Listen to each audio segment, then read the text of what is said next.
नमस्कार दोस्तों, मेरा नाम है सोहित कुमार और हम पढ़ रहे हैं भारतीय राज्य व्यवस्था। उसको हम लोगों ने कई भागों में बांटा है। जिसका पहला भाग है संविधान का दर्शन। उसके अंतर्गत हम पढ़ेंगे प्रस्तावना, जिसको इंग्लिश में कहते हैं प्रीएम्बल। प्रीएम्बल, ठीक है। इसमें हम लोगों को क्या क्या पढ़ना है इसके बारे में? प्रस्तावना, नामकरण व इतिहास, नामकरण एवं इतिहास,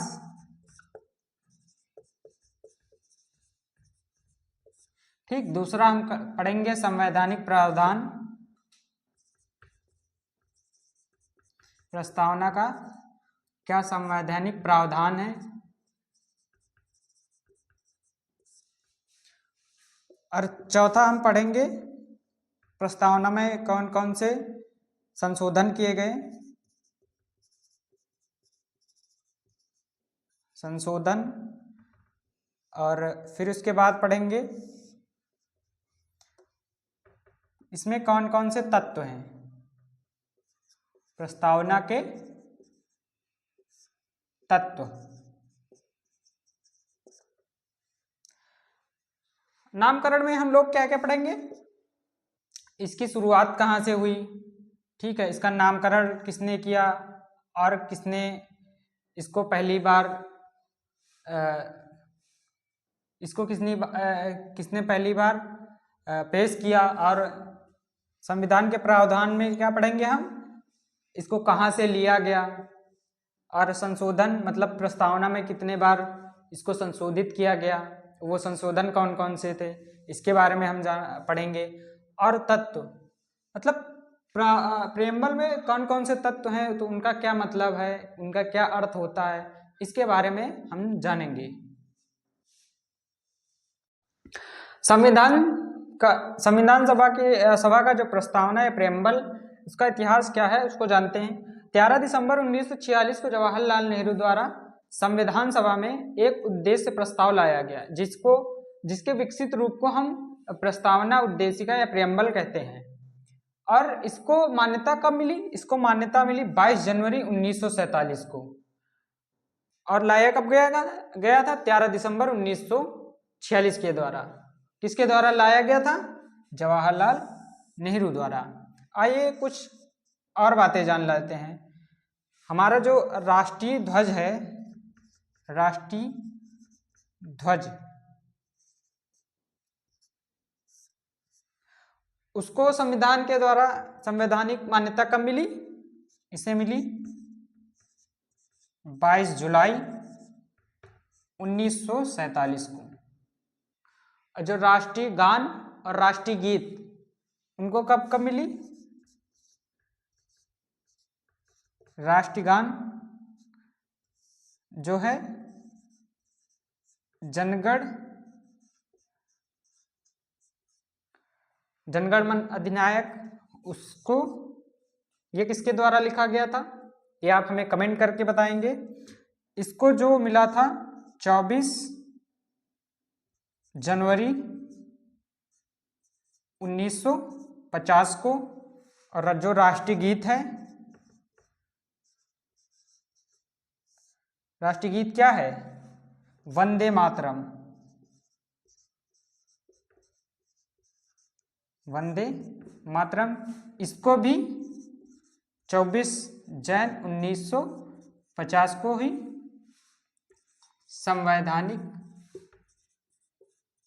संवैधानिक मान्यता दी गई।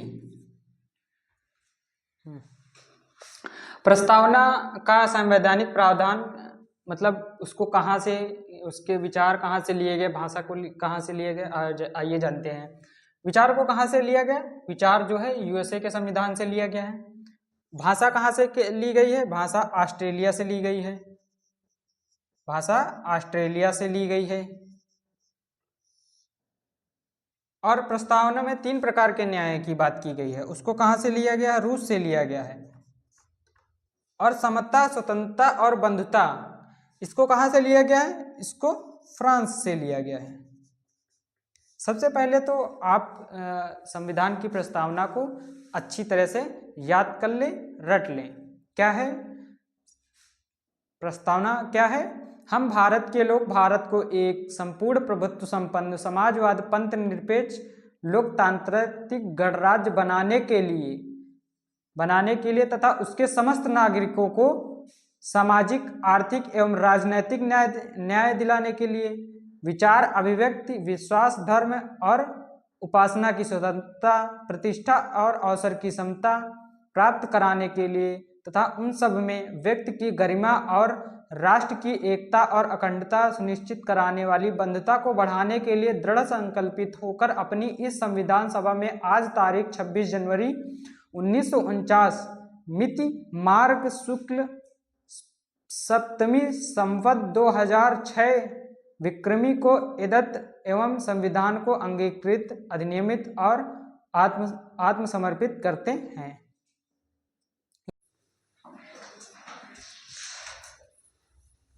प्रस्तावना प्रेम्बल, जिसको उद्देशिका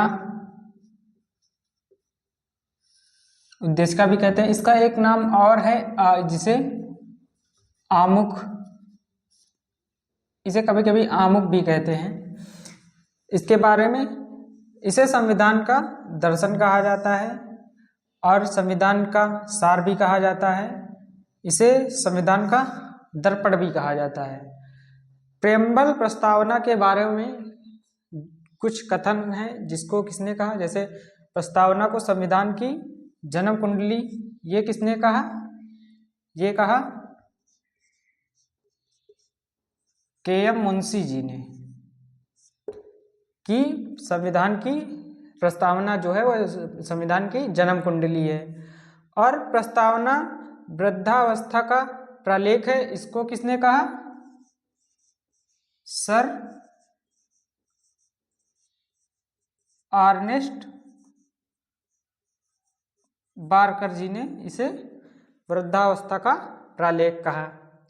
और संविधान शरीर है तो प्रस्तावना उसकी आत्मा, इसे किसे कहा? ऐसा किसने कहा? सुभाष कश्यप जी, सुभाष कश्यप ने ये कहा था। और संविधान प्रस्तावना संविधान की कुंजी है और प्रस्तावना संविधान की आत्मा है। इस दोनों को किसने कहा था? ठाकुर दास भार्गव। क्या क्या कहा? कि प्रस्तावना जो है वो संविधान की कुंजी है और संविधान की आत्मा। किसे कहा? प्रस्तावना को किसने कहा? ठाकुर प्रसाद भार्गव। और प्रस्तावना संविधान का परिचय पत्र है। संविधान का परिचय पत्र किसने कहा? इसे कहा एन.ए. पालकीवाला ने। एन.ए. पालकीवाला ने प्रस्तावना को संविधान का परिचय पत्र कहा। और प्रस्तावना को संविधान का पवित्र दस्तावेज ये किसने कहा? ये बी.आर. अम्बेडकर जी ने कहा कि यह संविधान का पवित्र दस्तावेज है। और प्रस्तावना को दीर्घकालिक सपनों का घर किसने कहा? ये कहा आह्लाद कृष्ण स्वामी अय्यर ने इसे क्या कहा? दीर्घकालिक सपनों के घर, सपनों का घर। अब अगर क्वेश्चन आए कि संविधान की आत्मा किसे कहते हैं, तो अगर ऑप्शन में उद्देशिका, प्रस्तावना या आमुख मिल जाए या प्रियम्बल मिल जाए तो सबसे पहले उसी को हम टिक मारेंगे। अगर प्रस्तावना ना होकर फिर उसके बाद आता है आर्टिकल 32, इसे किसने कहा था संविधान की आत्मा? अनुच्छेद 32 को, जो भाग 3 में है, इसको संविधान की आत्मा किसने कहा था? B.R. अंबेडकर ने इसे संविधान की आत्मा कहा। और एक है अनुच्छेद 19, यह भी भाग 3 के अंतर्गत आता है, स्वतंत्रता का अधिकार। इसे किसने कहा था? कि नेहरू ने कहा था, जवाहरलाल नेहरू ने इसे संविधान की आत्मा कहा था। और डीपीएसपी है, डीपीएसपी राज्य के, डीपीएसपी जो भाग 4 में है, राज्य के नीति निर्देशक तत्व, ऑस्टिन ने कहा था इसे, जी ऑस्टिन ने संविधान की आत्मा बताई थी। अगर क्वेश्चन आए कि संविधान की आत्मा किसे कहते हैं, अगर क्वेश्चन आए कि संविधान की आत्मा किसे कहते हैं, तो हम चारों ऑप्शन में देखेंगे, जहां पर उद्देशिका होगा उसको हम सही मानेंगे और उसी पे हम टिक लगाएंगे। अगर मान लो कि उद्देशिका ऑप्शन में नहीं है, तो फिर हम उसके बाद ढूंढेंगे या तो आर्टिकल 32 मिल जाए, या तो फिर आर्टिकल 19 मिल जाए, और फिर या तो डीपीएसपी मिल जाए, तो हम उनको सही मानेंगे। अगर चारों मिल जाए, उद्देशिका, अनुच्छेद 32, अनुच्छेद 19 और डीपीएसपी, अगर ये चारों ऑप्शन आ जाए, तो हम किसको मानेंगे? प्रस्तावना को ही हम सही मानेंगे कि जो संविधान की आत्मा है वह है प्रस्तावना। प्रस्तावना में संशोधन, सबसे पहला एक केस आता है A.K. गोपालन वर्सेस मद्रास राज्य, जो आता है 1950 में। इसमें बताया गया कि जो संविधान है वह, संविधान की प्रस्तावना जो है वह संविधान का अंग नहीं है, संविधान का अंग नहीं है। जब संविधान का अंग नहीं है तो इसमें कोई संशोधन भी नहीं किया जा सकता है और यह असंशोधनीय है। फिर उसके बाद दूसरा केस आता है बेरबारी केस, जो कब आता है? जो आता है 1960 में। इसमें भी यही बताया जाता है कि संविधान प्रस्तावना जो है वह संविधान का भाग नहीं है, अतः इसमें कोई संशोधन नहीं किया जा सकता है या असंशोधनीय है। परंतु इसकी जो प्रस्तावना की जो भाषा है इसे समझा जा सकता है। इसका मतलब यह है कि अगर संविधान में व्याख्या करते समय कुछ शब्द या नहीं समझ आता है तो उसको संविधान की प्रस्तावना से समझा जाएगा। फिर उसके बाद आता है केशवानंद भारती बनाम केरल राज्य, ये जो कब आता है? जो आता है 1973 में। इसमें न्यायमूर्ति सीकरी जी ने बेरबारी केस को पलटा और कहा कि जो प्रस्तावना है वह संविधान का एक महत्वपूर्ण अंग है, अतः इसमें संशोधन किया जा सकता है, लेकिन जो संशोधन होगा वह असीमित नहीं होगा, सीमित संशोधन होगा। उसमें यह ध्यान रखा जाए कि जो मूलभूत ढांचे का सिद्धांत है, बेसिक स्ट्रक्चर ऑफ थ्योरी, उसको कोई नुकसान ना पहुंचे और प्रस्तावना का जो उद्देश्य था वह ना बदले। और जो इसमें संशोधन होगा वह आर्टिकल 368 के तहत होगा, 368 के तहत विशेष बहुमत से होगा, विशेष बहुमत से इसमें संशोधन होगा। हम एक अलग से वीडियो लाएंगे जिसमें आपको साधारण बहुमत, विशेष बहुमत और आर्टिकल 368 को बताएंगे। प्रस्तावना में एकमात्र संशोधन हुआ जो वह है 42वां संविधान संशोधन, 42वां संविधान संशोधन 1976। इसके द्वारा प्रस्तावना में 3 शब्द जोड़े गए, समाजवाद, समाजवाद, पंथनिरपेक्ष पंथनिरपेक्ष और अखंडता, यह तीन शब्द थे जो 42वें संविधान संशोधन 1976 के द्वारा जोड़े गए प्रस्तावना में।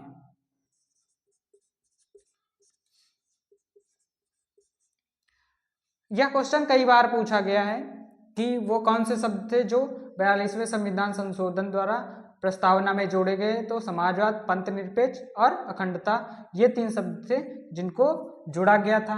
कभी कभी ऐसे पूछ लेता है कि समाजवाद, पंथनिरपेक्ष और अखंडता शब्द हैं, इनको कौन से संविधान संशोधन द्वारा प्रस्तावना में जोड़ा गया। तब हम आंसर करेंगे 42वें संविधान संशोधन 1976 द्वारा इन तीनों शब्दों को प्रस्तावना में जोड़ा गया।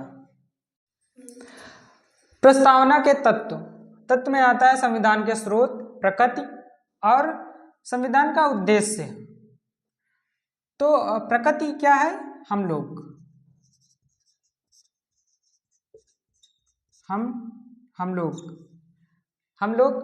मतलब कहाँ के? भारत के लोग। इस शब्द को कहाँ से लिया गया? इस शब्द को यूएनओ के चार्टर एक्ट से लिया गया है, चार्टर एक्ट से लिया गया था। और इसकी प्रकृति क्या है? प्रकृति क्या थी? हम भारत को क्या बनाना चाहते थे? संपूर्ण प्रभुत्व संपन्न, संपूर्ण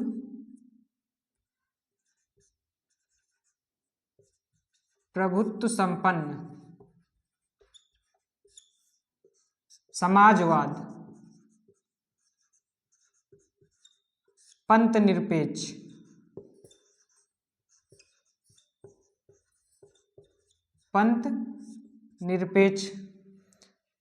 लोकतंत्रात्मक,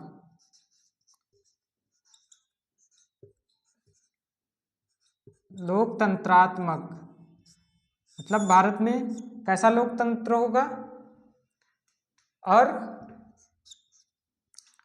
गणतंत्र बनाने की, गणतंत्र। इसकी प्रकृति क्या है? प्रभुत्व संपन्न, समाजवाद, पंथनिरपेक्ष, लोकतंत्रात्मक और गणतंत्र। समाजवाद, पंथनिरपेक्ष शब्द को कब जोड़ा गया था? इसको जोड़ा गया था 42वें संविधान संशोधन 1976 द्वारा। और जो संविधान का उद्देश्य था वह क्या था? इसका उद्देश्य था तीन प्रकार के न्याय। कौन कौन से? सामाजिक, आर्थिक एवं राजनैतिक। और पांच प्रकार की स्वतंत्रता। कौन थी? विचार, अभिव्यक्ति, धर्म, उपासना की स्वतंत्रता थी। और दो प्रकार की समता,